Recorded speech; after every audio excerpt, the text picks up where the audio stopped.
சரி அப்படியே எங்கிட்ட 4 முனை போட்டின்னு சொன்னாங்களே, இன்னொரு முனையை பார்ப்போம் அப்படின்னு சொல்லி திரும்பி பார்த்தா, ஏன்பா குமரேசா எங்கடா இங்க இருந்த வண்டியை காணாங்கிற மாதிரி அங்க யாருமே இருக்க மாட்டாங்க. அது யாருன்னு பார்த்தா நம்ம பக்கா மாசு. ஒவ்வொரு சம்பவத்திலயுமே அந்த பேனரும் அந்த இடமும் கரூர் சம்பவத்துல இவங்க நிலைப்பாடு மாதிரி கேப்பாரட்டு கிடக்கும். இதுலயே உங்களுக்கு தெரிஞ்சிருக்கும் பொலிட்டிக்கல்ல யார் மாசு அப்படிங்கிறது தெரிஞ்சிருக்கும். இப்ப நெறியாளர் கேள்வி கேட்பாரு.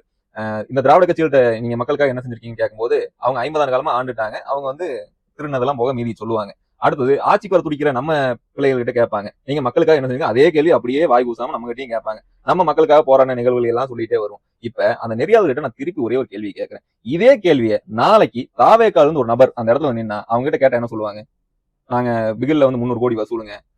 மாஸ்டர் படம் இல்லைன்னா இந்த தியேட்டர்ல தியேட்டர்காரங்களா இன்னைக்கு உயிரோட இருந்திருக்க முடியாது. கோலிவுட் ஜீசஸ்ங்க என்ன அப்படியே சொல்ல முடியும். இதுல பெரிய காமெடி இப்ப ரீசெண்டா விட்டுருக்க தேர்தல் வாக்குறுதி.